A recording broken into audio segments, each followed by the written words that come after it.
This is All Things Fitness and Wellness, uniting industry thought leaders and fitfluencers on the mission to inspire innovation and encourage people to live a life fit and well. Brought to you by British Columbia Personal Training Institute. Learn how to train, gain, and retain clients. Visit bcpti.ca. Most people that enter the fitness industry are looking for ways to improve the well-being of others. Today's guest is Pete Holman. Pete is a physiotherapist and inventor, and you're most likely already familiar with him even if you don't realize it. He's the person behind the GOLFFOREVER Swing Trainer, the Nautilus Glute Drive, and the TRX Rip Trainer, just to name a few. Pete was named the 2022 Idea Fit Fitness Leader of the Year, and his passion for reinventing the wheel isn't slowing down. On the podcast, Pete opens up about his career journey and shares his inspirational story of never settling for the status quo. Before we get to it, be sure to hit like, comment, and subscribe. We have new podcast episodes weekly, plus we tour gym and wellness spaces and showcase innovative concepts and spaces throughout the Pacific Northwest. This is ATFW. I'm not going to lie, Pete, when I think of an inventor, as a child, I imagine Coke bottle glasses and sitting down in a basement somewhere, putting little sketches together. But we know that's not your story. So before we crack into it, talk to me about your relationship with athleticism from the get-go. What was the fascination there? I was a soccer player. I grew up, I moved to Colorado when I was 7. And for some reason, that was the sport I gravitated towards. And so I would go to soccer camps. I played on a competitive soccer league. And I love soccer. Pele was my hero, my icon. And it was, if you have never played soccer, it's unbelievably challenging to kick a ball running full speed with your feet and control it. But it all started out with soccer. And then in Colorado, it's very active. So I skied and I biked and I hiked and I got into lacrosse because that was a hot sport back then, still is now. And I played football and basketball. I basically played every sport. I'm a sportsman. I loved it. But when I was 15, 16, I kind of hit a growth spurt and I became very awkward and uncoordinated. Those are always fun years, aren't they? It was lovely. And I kind of lost my confidence. I felt motorically like I wasn't connected. And so I had a rough time at that point in my life. And then I was very slow developing also. We all have different maturity rates, and this is important to know, especially if you're ever training adolescent athletes, because everybody's got a different, not just physically their growth plates and their musculature, but neurologically we develop differently. And so it wasn't until I was like 20, 21 that I found martial arts, and I started training in Taekwondo. And I never forget my coach would say, how do you, the side kick is a really hard kick to master, especially a spinning side kick, it's called a spinning back kick.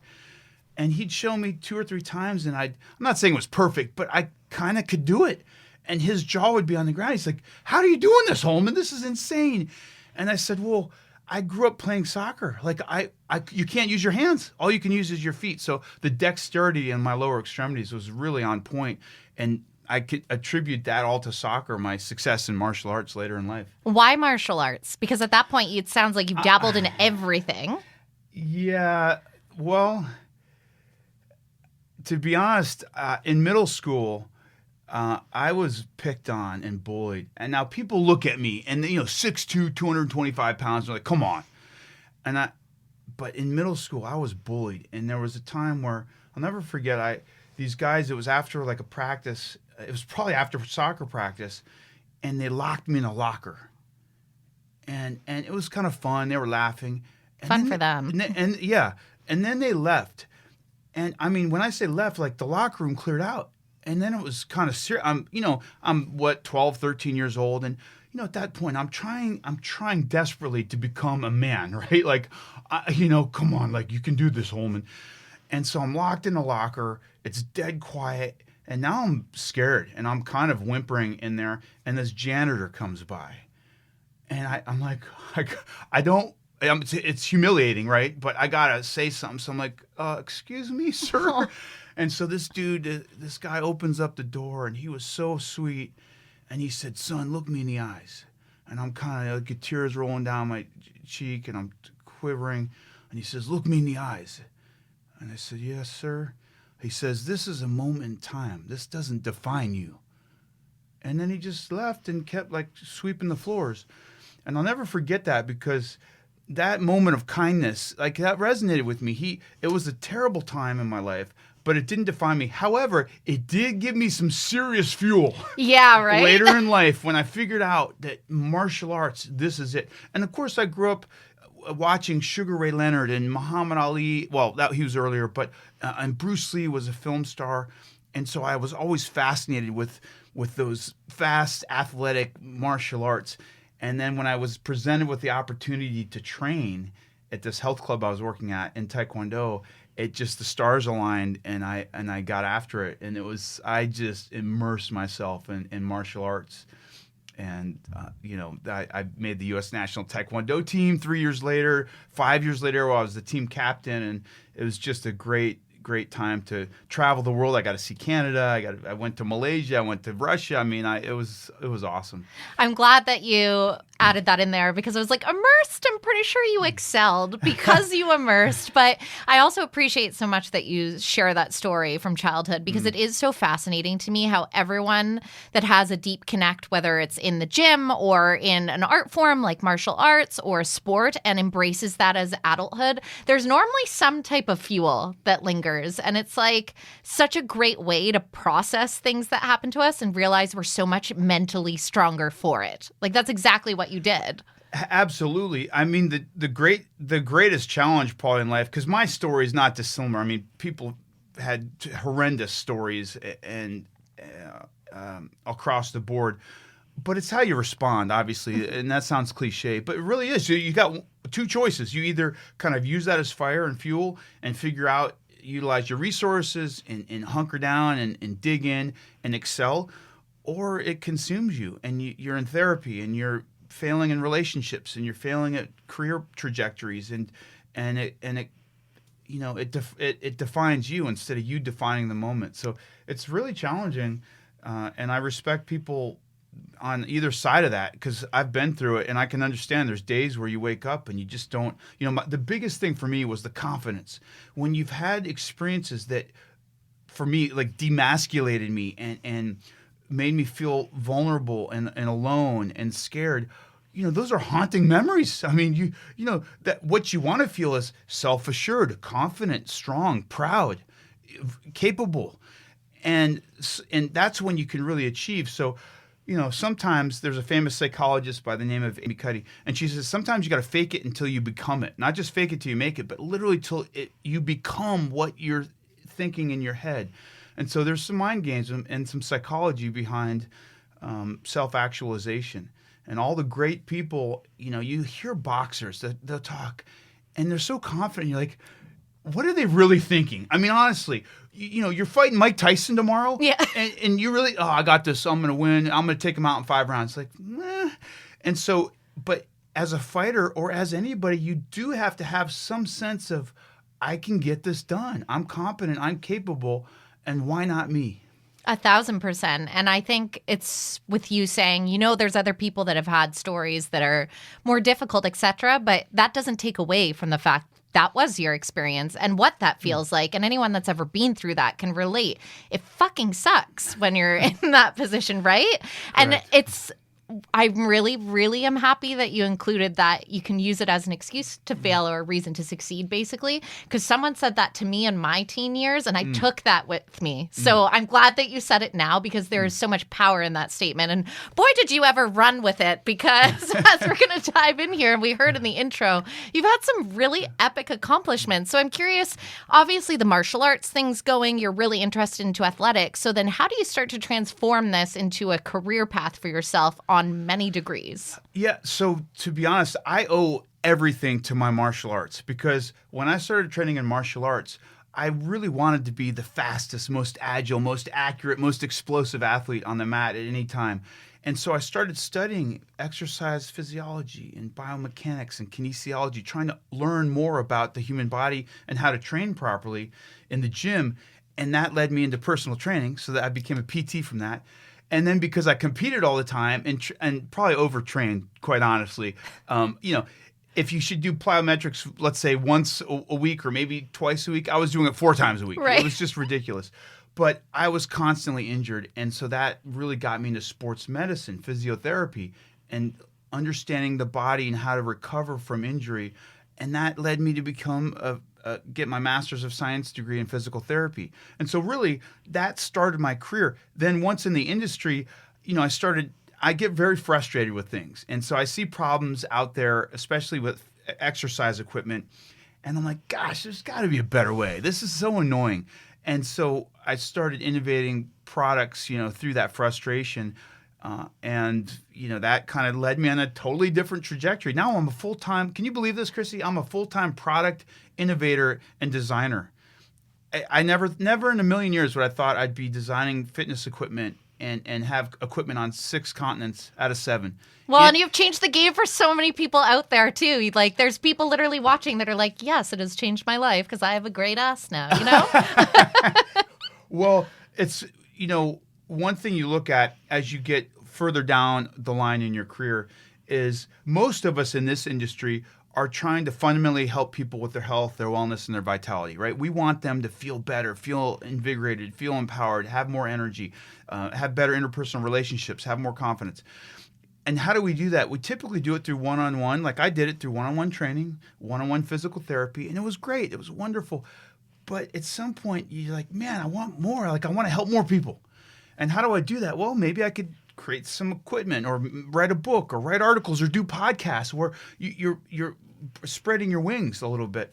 And so I'm very proud of some of my accomplishments. When I get an Instagram post from Istanbul, Turkey of somebody on the glute drive, I'm like, are you kidding me? Istanbul, Turkey? I don't even know where that is. Beograd, Serbia, these places all across the world. That's my mission now is now I got a taste of it. I'm like, what else can I do? How else can I impact the world, health, wellness, and vitality space, which, by the way, is grossly underrepresented. I mean, especially after what we just went through with COVID. And the number one reason for people having more morbidity with COVID was because they're out of shape, they're obese, they've got congestive heart failure, they've stroked out, they have peripheral vascular disease, they have some kind of comorbidity. Well, how do you prevent all that stuff? The single easiest solution, nutrition and exercise. Movement. And who's talking about that? Yep. Oh. I'll talk about it all day long, but so it's low-hanging fruit, people. Let's look at the low-hanging fruit. Let's attack that with a vengeance. And then, yes, we can expand from there. But it just miffs me how all the money goes to big pharma. It goes to, there's no preventative medicine. Because then they can't make all their trillions of dollars. It's interesting, though. I totally agree. But so I've got a friend who's Asian, and he says in some parts in Japan, and still to this day, you pay your doctor as long as you're well and healthy. You pay them a premium every month. As soon as you get sick, guess what happens? You stop paying them. Away. I did not know that. You're paying them That's really for health smart. and wellness. And how smart of a model is that? Now the doctor's incentivized. Hey, let's get you on some new supplements. Hey, let's make sure you're exercising daily. Hey, let's watch the intake of triglycerides and this, that, and the other.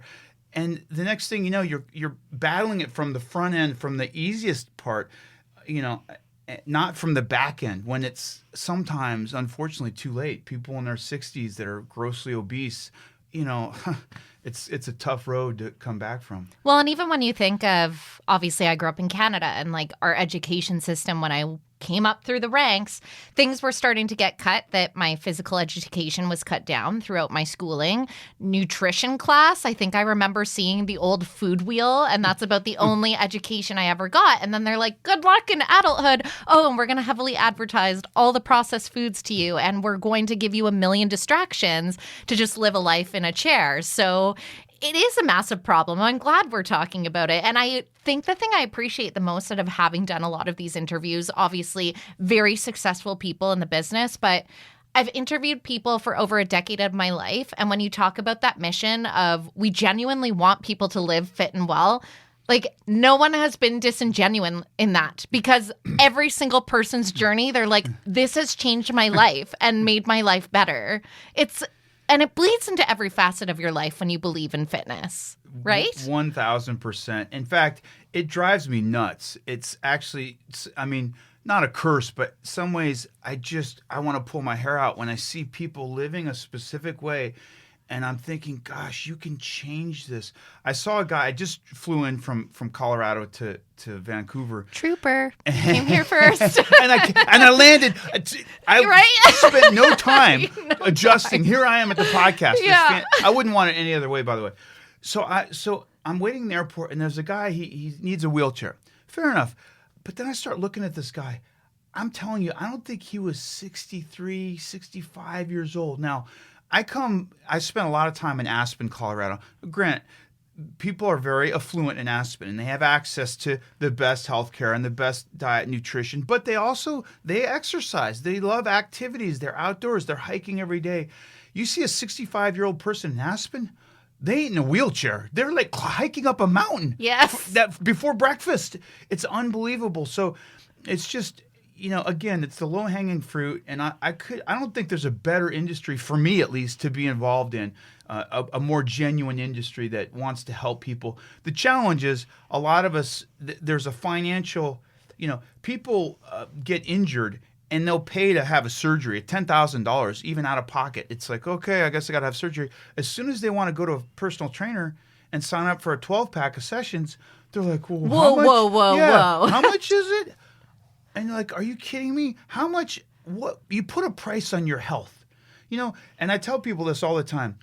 Flash forward 20 years from now. Let's say the person comes in, they're 40 years old, right? Flash forward 20, 25 years. Imagine you don't change your lifestyle. Imagine if you end up having a heart attack or stroking out. How much would you pay to reverse that? You have a peripheral vascular disease, you have diabetes, and you have to have your lower leg amputated. How much would you pay to avoid a lower leg amputation or bypass surgery where they open up your chest? $5,000, $10,000, $1 million? I mean, for me, honestly, I'd probably pay everything I had Totally. to keep my leg or to keep my health and give me another 20, 30 years of life. But people can't reverse engineer it that way. No. So it's up to us to kind of walk the walk, talk the talk, and really use psychology to help them see. If you can get people started, though, not like 1 or 2 sessions, but if you can get them started 4, 6, 8 weeks, I think that 8 weeks, 6 weeks is good, but 8 weeks, you start to feel a difference. Oh, yeah. You start to notice a difference. Your clothes. And again, it's not just about aesthetics, but it's how you feel and your confidence. And once you get people hooked on that, it's addictive, isn't it? I find it interesting of yourself because I mean, we literally just met, but I'm like, you're clearly somebody that did the work to grow and blossom your own confidence, and you know how that has changed your life and what it's done, and now you're gifting that to others through what you do, which is pretty cool to think you flipped it on its head like that. And I 1,000% agree. When you talk about the 65-year-old on the mountain, nothing is more humbling than when you go to our grouse grind in Vancouver and the 72-year-old's like, I've done this twice already. I'm like, I want to be you. But also when it comes to personal training, like I'm somebody that conversely to you, fucking sucked at sports as a kid. I collected participation ribbons like a champ, but I warmed a lot of benches. And eventually I discovered the gym and built strength there. And then when I've worked in with personal trainers in the past, it is amazing what they're able to pull out of you. Because at the end of the day, I think we get a bit backwards being like, I'll do it when I'm motivated. Guess what? It's really uncomfortable to get started with a physical activity, whatever that is for you. But then I'm like, which discomfort do you want? Because you're also going to be miserable if you're just sitting and doing nothing for yourself. Right. I don't know where our disconnect happens on that. Well, I mean, and it's just like that with anything. Imagine doing your accounting. Let's say you've got a small business and it's the year's end and you got to, you have that appointment with your accountant, whatever it is, January 15th or and you got to prepare your books. And without that appointment, you're like, who wants to prepare their taxes? Nobody. No. Who wants to go in the gym and feel their muscles ache and sweat and be out of breath? Me now, I'm a glutton for punishment. Yeah, but you're a freak. You're like a 0.01 percenter. And to be honest, even myself, like after having competed all these years, truth be told, when I say I don't enjoy exercise, I'm on the fence. I don't jump up for joy because I don't have the goal of, competing, and I don't have a carrot in front of me. I know I have to do it, and I know mentally and physically I feel 1,000% better as soon as I'm done. But, I'm getting older, my joints, like everything hurts. Some days I'm fatigued, I'm tired, I've got stress in business or at home life. And there's just days where like, are you kidding me? But you got to show up. That's the number one thing. Those are the ones that count the most, if honestly. You can't show up on your own. You got to pay somebody to hold you accountable to show up. Then once you get there, especially if you get a good trainer, like you said, they bring out, the trainer's not just a trainer or not just a coach. They're almost like a sensei, like the martial arts. Yes. The sensei brings something out of you that you didn't even know was in there. And they're mentoring you and helping you become a better human being. And like, that's invaluable, right? We, as a trainer, as a coach, we don't realize the impact we have on these people that we work with. Sometimes you're just blowing through your schedule, but for them, it's like, man, I really want to see Chrissy today. I really want to see Pete. I need that boost. I need that energy. I need that love poured into me. And we have more impact than a psychologist, than their chiropractor, their physical therapist, their doctor, sometimes their own family members, because we're objective and we can kind of see the forest through the leaves and help them unbiasedly. And so we're doing good stuff. It's powerful. It is. You gotta hold up your obligations as a coach. Turn your passion for fitness into a career with British Columbia Personal Training Institute. Taught by personal trainers, BCPTI combines classroom and in-gym training to give you the tools needed to succeed in the fitness industry and make an impact. With a simple formula focused on service, science, and sales, prospective personal trainers learn how to gain, train, and retain clients. Visit bcpti.ca for more information. I love your passion for it, and then obviously you leveled up because it's like, let's talk about this brain of yours, because not everyone, there's plenty of people that see problems and are like, oh, this is stupid the way this is made, and then there's this other level of people who have the brain and the ingenuity to be like, maybe we change this. So how old were you when the first invention happened? What was it? You say that, but I'm telling you, like, I was one of in graduate school, there were 62 people that got into our graduate program for physical therapy. Guess who was holding up the bottom rung of the ladder as far as passing on the graduate record exams? Me. But I do use my resources, and I'm gritty, and I'm determined. And so when I set my mind to something, and if I focus on it, I can get it done. I was working at a physical therapy clinic in Aspen. And I noticed, this is my first invention. It's called the functional training rack. So I would, in physical therapy, you use a lot of elastic resistance bands, and you use Bosu balls and foam rollers and stretching mats and all this stuff. The problem is you can never find it. It's strewn all over the clinic. It looks disorganized and disheveled. And I thought, there's got to be a way to organize this stuff. And so I came up with this rack. It's basically, imagine a medicine ball rack, but it has little canisters on the side that hold Bosu balls and foam rollers. It holds stability balls on the side that kind of mount on this little hoop that comes out. So we all have chased one of those in the day. Absolutely. It holds elastic resistance cords. And so I said, there's got to be a better way. I drew it up on a napkin. I took it to a fabricator and said, hey, can you build this? I just want to test something out. And we kind of brought some different products in there and spec'd out the different sizes of the attachments. And I just built it. And I took it to my clinic, and I said to my clinic supervisor, who was a sweetheart, and she'd actually gotten me a great job, to be an orthopedic outpatient sports medicine physical therapist in Aspen, Colorado. Was like kind of a cool, the pinnacle of clientele for sure. That was basically my first job coming out of graduate school.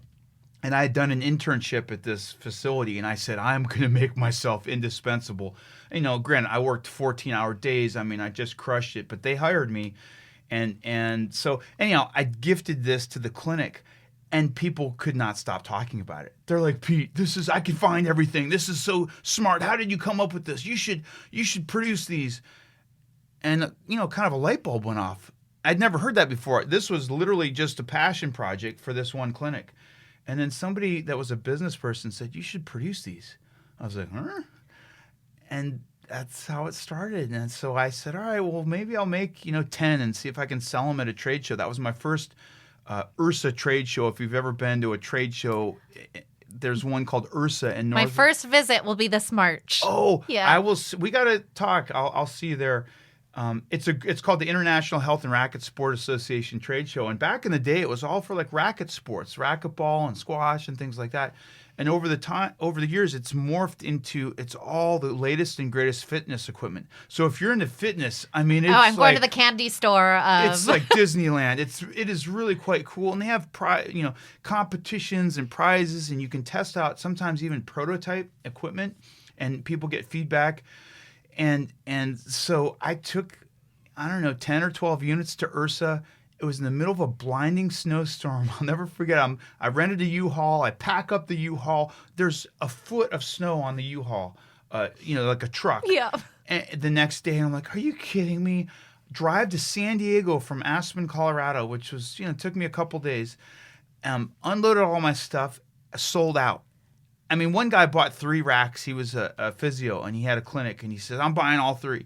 And so I sold out of the product, and it was just a great, kind of great ego boost. However, then this was 2008, and the economy collapsed, housing prices, I mean, everything collapsed, and steel prices doubled, gas prices doubled. And what happened for me to produce the product, it would cost twice as much, and I kind of walked away from it with my tail between my legs. But I learned it was almost like a master class in business. You got a taste for it, I got a taste for it, and I learned about product inventory. I learned about website design and development. I learned about manufacturing and fulfillment and kitting and shipping and all the costs and how to box things up. And my head was spinning after that, and it wasn't too long later that I invented the TRX Rip Trainer. And so how old were you at this first invention now? I was older. I mean, I was in my, so let me think here. I was mid-30s. Okay, that's still young because that's where I'm at. But I'm saying some of the folks who are watching are like in their 20s, early 30s, and maybe you haven't done anything that you feel super proud to hang your hat on yet.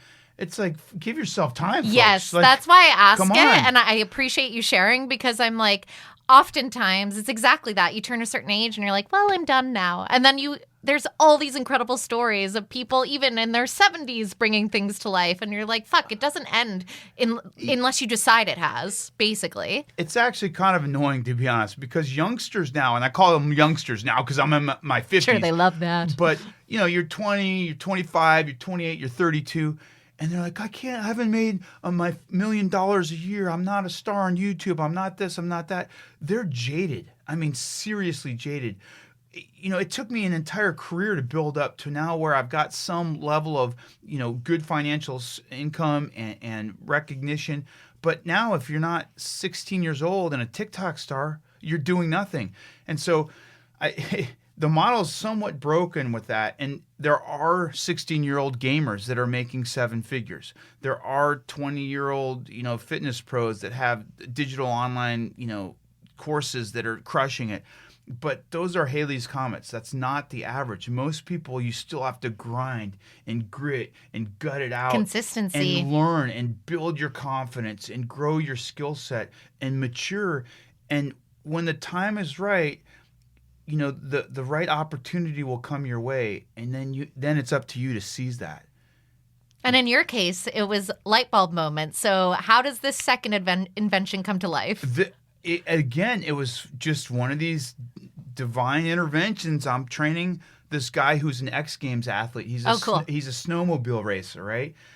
And he said he had 2 weeks to train for the X Games, and he'd never made the podium. He was like 4th before. 14 days. Yeah, he's like, bold choice. He's like, I need my core to be rock solid, and I'm having some low back pain. And I'm like, oh gosh, he got 14 days. And so of course I'm doing all the traditional, Copenhagen side planks and all my torsional buttressing things and some movement stuff. But I was laying in my bed one day and I looked up at my closet rod for unbeknown reasons, and the closet rod looked like a snowmobile handle. I said, huh. And so I kind of got this like surge of energy, and I get up, I throw all my clothes off the closet rod, I take it off of there, and I screwed an eye bolt in one end, and I went down to my garage and got an elastic resistance cord. I love elastic resistance, by the way. I know a lot of people are like, strength, strength, strength. You can't build strength with elastic, but it's got one in my bag because I've learned the difference between strength and having a functional movement that's not going to harm your body. Well, and also the eccentric load. When you store potential energy in that cord and it stretches out, you have to control the deceleration. So there's some unique properties about elastic resistance. So I put a cord on one end. I connected this system to an eye bolt in my garage, and I started kind of steering almost like I was on a snowmobile, under load with asymmetry. And instantly my core activated. And then I started kind of pulling to try to see if it would, work with my posterior kinetic chain. And I could feel this connection between my right shoulder and my left hip, that X in the back of your body. And I said, that's kind of cool. And then, of course, the martial artist came out in me, and I started striking and pushing, at speeds and velocities. Product testing 101. And exactly. The next thing you know, I'm full of sweat. Like my central nervous system was on fire. You knew you were onto something. I never felt that before. Usually I feel like my muscles pumped, or if I'm doing specific balance work, I feel kind of balanced, but I never got this feeling of like muscle activation from head to toe with that like fast central nervous system activation, excitation. And I said, this is pretty cool. So anyhow, I took this product to Mike. It wasn't a product. It was just a stick and a cord. And I took it. I started training Mike with this. And he, by the way, he podiumed X Games. Yes. I'm not saying it's because of me, but I'm pretty confident. Pretty confident with. And so then he leaves back to Minnesota, and he says, hey, can I take that thing with me? And of course, now I'm kind of possessive of it. But and you're like, also, all my clothes are on the floor. Yeah, exactly. But he was such a nice guy. I'm like, of course you can take it. But again, that was the light bulb. He literally, he could have made it at Home Depot or, like a hardware store. But he wanted that one. And so, again, I got this idea that I could maybe make a few of these and see if I could sell them. I think I made 50, sold out of those.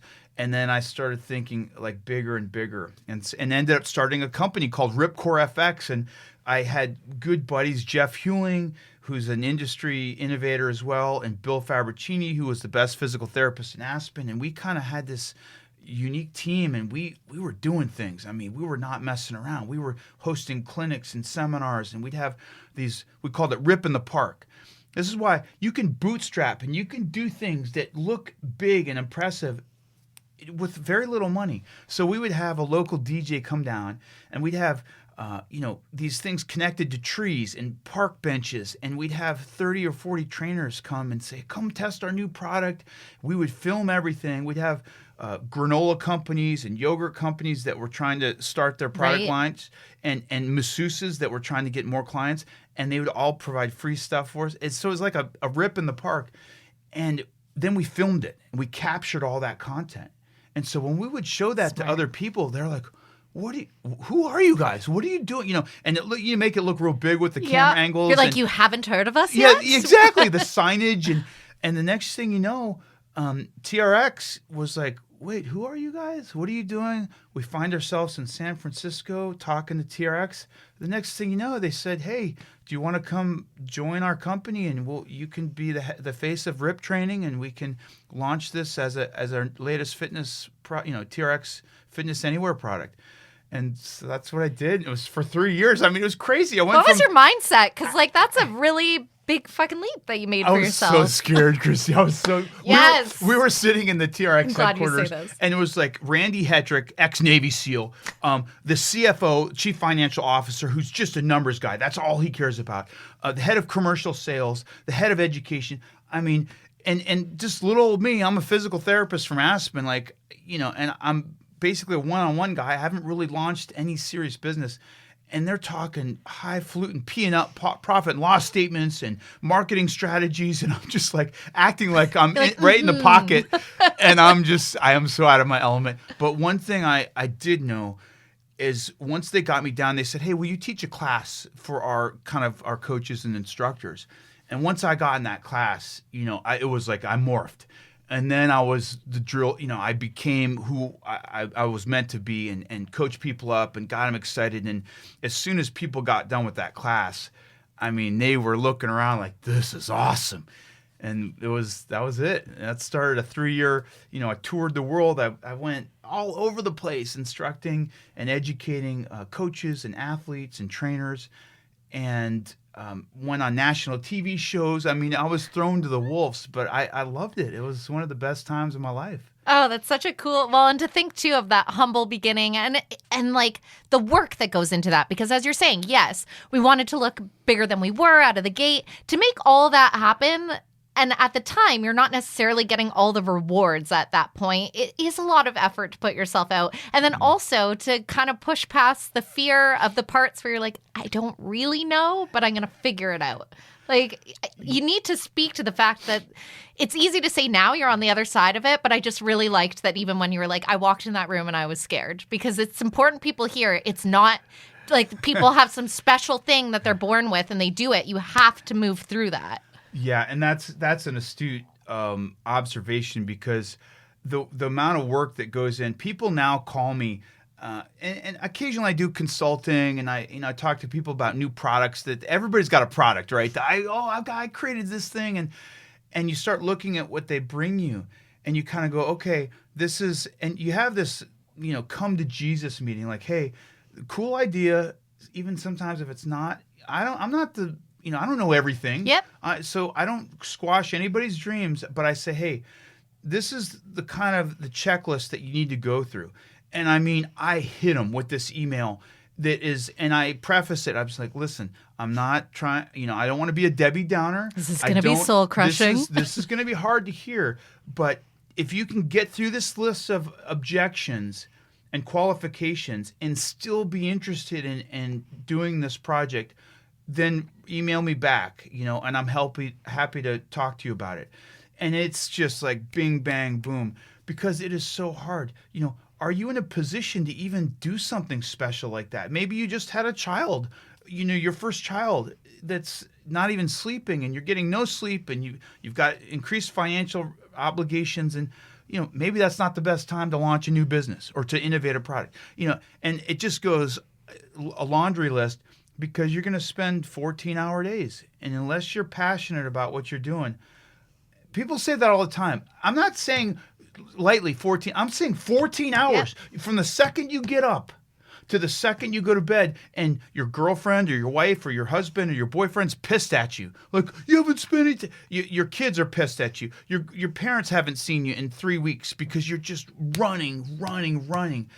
And not, Sunday, there's no day off. No, you're doing 14-hour days on Sunday. But when you get to the finish line and you've accomplished something special that very few people can do, and you're in the headquarters of TRX, as little confidence as I had, I did have that backbone of like, hey, as I showed my videos of us, here's a seminar here, here's a seminar, here's a rip in the park here. And my confidence, I kind of probably see them being like, whoa, okay. And you sit a little bit taller and you kind of go, you know what? I guess we have done some pretty cool things with this. We do have some product offerings. We do have a beautiful website. We have thought through a lot of things, and we worked hard on that stuff. And so, yeah, it's not for the faint of heart. And I tell people that up front. Oh, it's so important because especially what you were speaking to earlier, this expectation of the youngsters, I guess I could call them that too. But like, it is that instant gratification. And, if I didn't make it in a week, or I didn't have something go viral, or I didn't have, and you're like, no, the whole point is showing up every day and giving it what you've got. And then knowing as well, maybe that turning point moment might not be in a year. It might be 2 years. It might be 3. Are you in it for that? So here, I tell this to people because it's very easy to forget. Everything I've ever achieved in my life that it's worth even talking about, writing a book, launching 5 products that are on 6 different continents, graduating from physical therapy school, which I barely got in, I mean by the skin of my teeth, competing at the, amateur, but at the highest level. Definitely. Amateur I could compete at, having very little background in martial arts. I started when I was 20 years old. Anything I've done that's worth commenting on was a pain in the rear, was backbreaking, was challenging, was ripe with adversity and fatigue and stress and chaos. And that's kind of how it works. I hate to level up with you. That's how it works. That's the system. It's not my fault. It's, whoever created the system, I call it God's paradox. You can't have one without the other. Nobody's ever bought a lottery ticket and won it and said, man, did I work hard? I am so accomplished. I feel so amazing. They might have some great nights in Vegas. Don't get me wrong. But what is it, like 85% of lotto winners go broke? 5 years later, they're broke. I mean, even if they win like $100 million, I don't know how it happens, but it's a very well-researched phenomenon. So there's something about when you do it on your own. And this is also something I tell people. It's rarely your first or even second or third thing that you do. You launch a digital online education platform, or you start a boot camp class, or whatever it is. It's usually the second or third or fourth thing, because it takes time to build that experience, build the recognition of, get the business chops up to snuff. A lot of us are not business folks. We didn't go to Columbia and get an undergraduate degree in business. We're servants, right? We help people, but it's okay to get paid to help people too, and to fundamentally change their lives. I think that's okay to get paid for that. 1,000%. I think it's one of the best things that you can do with your time, knowing that how you're showing up every day makes a change in their life. There is one comment that you made there, and that was a pain in the ass. So let's talk about the glute drive. Hey, good segue. I was like, I heard it happen, and I was like, let's circle there. Because the thing that I find so fascinating about that invention is the fact that quite literally, I don't think there's one muscle group that has a spotlight on it more in 2023 by the time this runs. But obviously, so what year does this come to life for you, and why? So 2018, I'm training a client, and I remember it like it was yesterday. He's on a bench. By the way, a hip thrust is not necessarily a new thing. We've been doing single leg glute bridges in physical therapy since I graduated in 1997. Yeah, I mean, this is a common exercise where you lay on your back, you bend your knees, and you kind of lift your tush off the ground. That's a very common movement pattern. Circa 2006, this guy, Brett Contreras, comes along, and he starts really popularizing what he was calling a hip thrust, where you put your back up, elevated. And it's actually smart, because now you have more range of motion, and you kind of can feel more activation out of the glutes, and you can start loading yourself up by putting something on your lap, right? Some weight. However, it's very uncomfortable. It's a weird position to be in. So I've got this guy. He's doing his hip thrusts on a bench, and he's got a dumbbell on his lap to add a little bit of extra load. And the first thing he said is, this is really hurting my shoulder blades, like my scapula. Now, granted, the first thing I thought is, what a pussy. Toughen up, man. But I was professional. I said, okay, let me think on my feet. And so there was an TRX foam pad. If you don't know what an TRX foam pad is, it's kind of the square blue pad. It's maybe, 24 inches by 24 inches. So I said, let's put this between your scapula and the bench, and that will, buffer your shoulders, and it'll feel better. So he put that, and he said, oh, that's right away, it's better. And as I was looking at him from the profile, assessing his form, I noticed that pad was articulating like it was on a fulcrum, just perfectly. Every single rep, it just kind of folded down with him and folded up.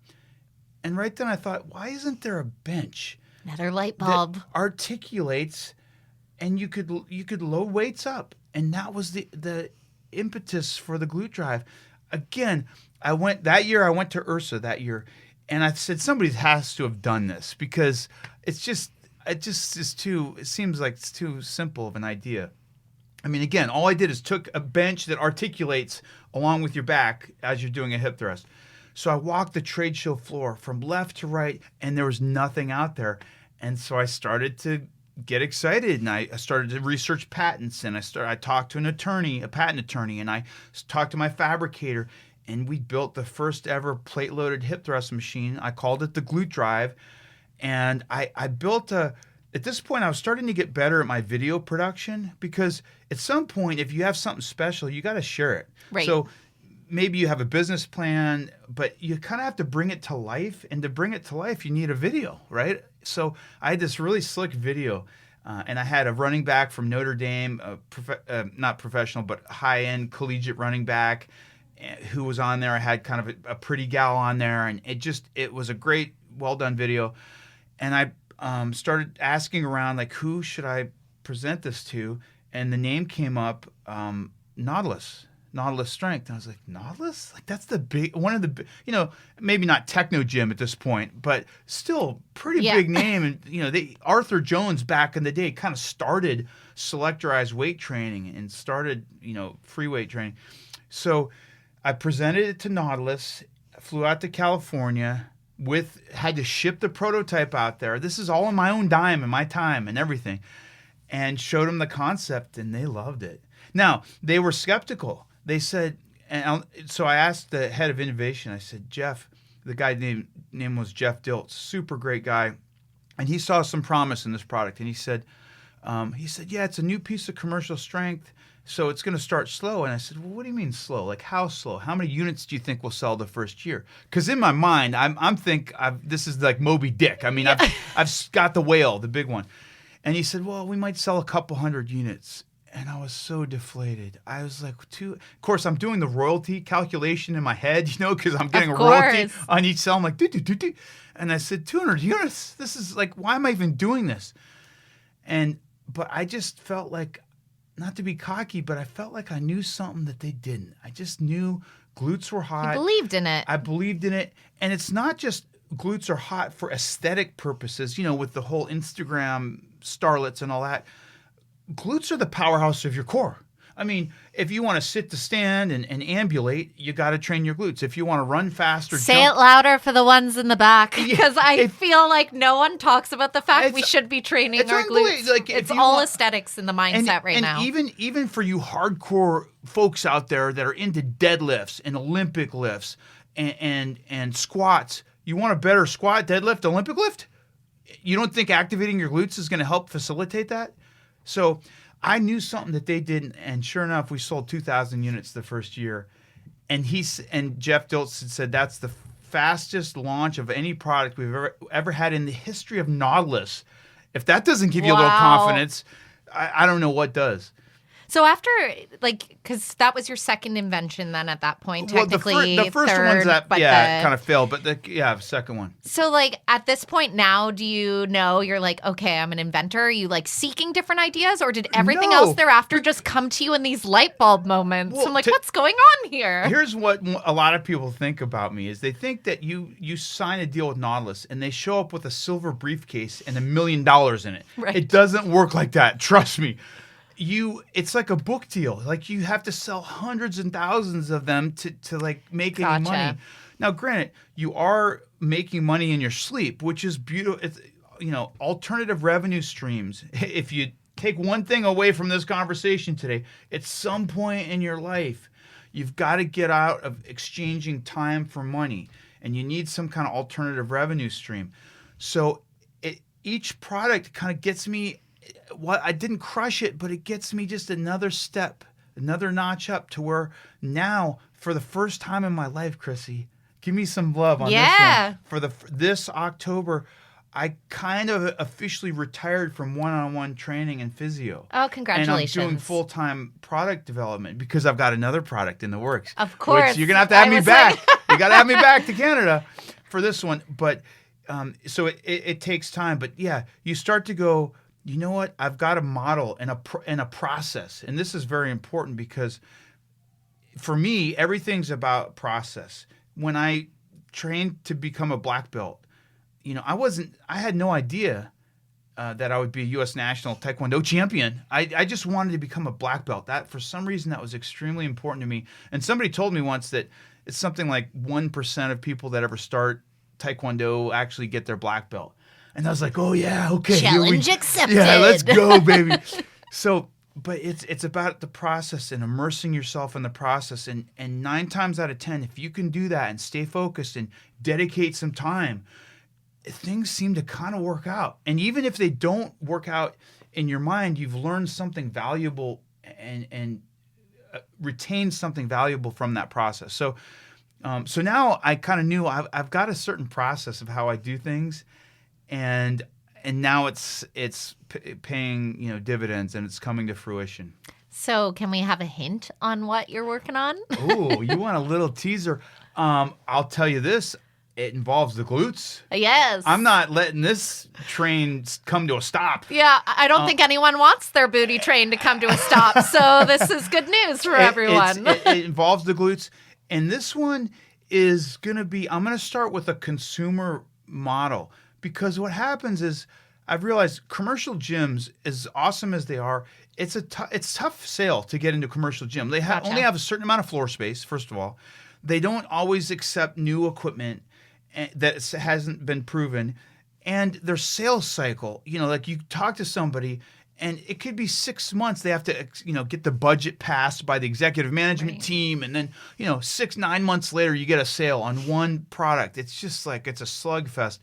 However, consumers, there's a lot of consumers out there, and if you can get the price point right, and it does what it says it's going to do, and it delivers results, and it kind of is sexy, and it's novel, and it targets a muscle group that is extremely important, not just in aesthetics, but in function, you got a chance. And so I'm just going to work the process and see what happens. How far along into it are you now? Pretty far. Nice. It'll launch, hoping at Idea World, which is a conference I always speak at. In fact, I was Idea World Fitness Leader of the Year in 2022. Yes. Woo, woo. That is a whoop whoop. Like, especially when you hear this story, like, I just love humble beginnings that turn into great, wonderful things. So yes, celebrate that shit. So I'm going back next year. I'm presenting on a couple things. One is the psychology of winning for fit pros. So if you're bored in July, come to Idea World and learn about winning in psychology, because it all starts in the mind. And so I'm trying to launch it there. They have a little expo as part of that event, and I want to be at that expo and launch it. Oh, I'm so excited for you and to follow that journey, especially now that we've met. I'll bug you at Ursa to see if I can get more hints, but I'll take that one for now. But I can't wait to try whatever you're bringing to life here. With you saying this psychology of winning, I mean, in a sense, it's like you have won at all these things you've worked toward, which is an amazing accomplishment. Don't move your head like that. You have. You put the hard work into it. It's happened. And I think, be humble, but at the same time, celebrate that, because it is a lot of work to do that for ourselves. There's no magic. There's that very small percentage where it's like, oh, it just happened and it took 2 seconds. There's so much in between. So always celebrate those successes. But what would be your advice to somebody that is, whether it be in the works of a product or wanting to be that, amazing personal trainer for somebody, what would be the overall foundation that they should live by to kind of propel themselves to their highest standard? That's actually pretty easy. Find your why. I mean, it all, if you haven't watched Simon Sinek's talk on TED, he's got a TED talk. It's fairly famous out there. He talks about something called the golden circle, and he says that most businesses or most people operate, they tell you what they do or what their services are, how they do it, how they execute on them, and then why they do it. And he says, for years we've been doing it wrong. It should be inverted. You should always start with your why. And so for me, my why was, finding strength and conditioning, getting in touch with my body, going through this methodology of training every day and trying to transform myself into something I wasn't, something different, something better, the new improved 2.0 Pete Holman, right? And again, the process of doing that, taking not day after day, month after year, because as you know, if you're trying to transform your body or put strength on or lose weight or whatever it is you're trying to do, it's tough. Yep, I mean, it's a you grind. gotta hunker down. But if you know why you're doing it, man, what else are you going to be doing? So when my why actually came my junior year of high school. I had another one of these. I think I told you I was kind of slow developing and I was awkward, and I ended up being frustrated, and I didn't play one sport my junior year. I was a 3-sport athlete, but it wasn't happening. So my junior year, what am I doing? I'm drinking, I'm smoking, I'm drunk. I mean, I was like a mess. Yeah. Hanging out with the wrong people, doing the wrong stuff. Even my mom was like, son, she was just beside herself. What happened? Like in a year, you've gone to kind of a punky kid. And it was the last day of school, so I'm packing up my locker. I'm meeting my buddies in the parking lot to party. I mean, what else? To get up to no good. Yeah, last day of school. Like, of course. It's go time. Game on. And so I walked by the strength and conditioning room, and as I walked by that, I heard like weights clanking around in there. And I said, that was weird. You know, it's the last day of school. Are they lifting weights? And so I kind of look in the window, and I saw the football team in there, like a handful of them. Jeff Musselman and Ron Kaiser and Chuck Pollard. And Chuck Pollard was one of these annoying 17-year-old guys that had like a full beard and just jacked. And also, was the other guy's last name really Musselman? Jeff We're Musselman. Just gonna let that go by. You can Google that. Jeff Musselman. And he was a stud. He was a star. And I kind of was like, got intimidated, and I just started to walk away. And just then, whoosh, the door opens, right? It's the strength coach. And he looks me in the eyes, and he's like, are you going to sit there staring through the window? Or are you going to step inside and train with champions? And after urinating on myself, like I was so scared, I was like, casual. I think I'll step inside. And I blew off my buddies who were probably already high in the parking lot. And I went and started working out at 16 years old. And that day, that man, by the way, the best part of the story is to this day, I don't even know the dude's name, the strength coach's name. So there's somewhere, he's changed your life. He changed my life shit forever. like that. And he didn't just literally open the door for me. He figuratively changed my life, and I started focusing on myself, developing myself, my wellness and my strength. And then that started to change my mindset. And I still kind of hung out with some of my buddies that were partying, and they're like, come on, Holman, let's go, let's rock. I'm like, no, I'm running tonight. I got, practice tomorrow. And I wanted to play football my senior year. That was my goal.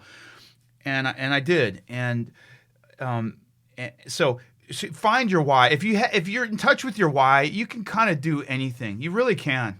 Well, and I think as well, anytime that you have encountered over the development of all these products, or I'm sure getting to the pinnacle in your martial arts career as well, that why helps you stay rooted when things get fucked up around the goal. Because ultimately, there's going to be, I'm sure you've got a million stories of challenges or things that have gone sideways, and that's what keeps you going. As you look, you're like, yes. Trust me, this morning, I'm trying to get my kid to school. I'm traveling. My head's a mess. I'm kind of feeling lethargic. I'm like, I'm about to go talk to people in Canada. Like, I got to be on fire. What's wrong with me? And so it's never easy. It's never easy. I get a text from in high school where my daughter attends, and they said, your kid's not in class.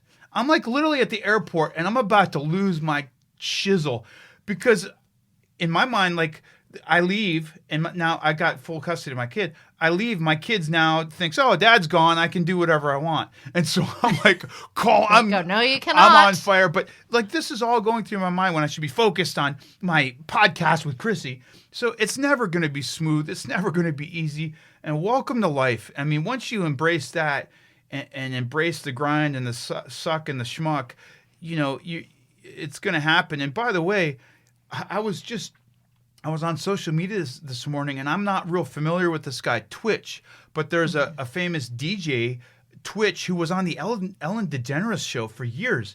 And he's a TikTok star, and he's a dancer. He's married. He's got kids. Like, I mean, the guy's got it. He's cooking. He just took his life. Yeah. I mean, it is not easy out there. Yeah. It is. It gives me goosebumps. Yeah, it's I'm like, thank you for saying that. You gotta, like, on your darkest hour, on your darkest day, when the storm clouds are hovering overhead, somehow, some way, buckle up your bootstraps, pin your ears back, put on your game face, and go out and compete like the champion that you are. It's so true as well, because in those moments, it's the reminder when you're in them, they feel like they'll last forever. But you're like, everything is temporary in life. That's the beauty of it. We don't ever get to live the same moment twice, Amen. right? So Yes. It's like just knowing that there's something on the other side of that that's worth it. And also just opening up and talking. Like, that's why I've appreciated this conversation with you so much because A, like, epic story. B, it's so nice for somebody to show up and share or give insight over to those little vulnerabilities along the way because oftentimes we glorify the outcome, and I think it's just so important to emphasize it as a process. I mean, it's the same when we go to like humble personal training beginnings. Every single client, you're taking them through a process along the way, and it's emotional and it's physical. But if you keep showing up, you do get there. And in your case, you have in this amazing way. So to end us off, I have everybody share a little mantra or a quote that resonates with them. So Pete, you've come off a plane. You've had this crazy day. You're in the hot seat. Put me on the spot. Let's go. Okay. How about a Bruce Lee quote? Does that work Fitting, for you? Yes. In any passionate pursuit, the pursuit counts more than the object being pursued. It's all about the journey. Right on. Thank you so much, Pete Holman. Christy, thank you. You've just listened to All Things Fitness and Wellness, brought to you by the British Columbia Personal Training Institute. Learn how to train, gain, and retain clients. Don't forget to hit like and subscribe so you never miss out on hearing from industry thought leaders and influencers. We are on a mission to help everyone live a life fit and well.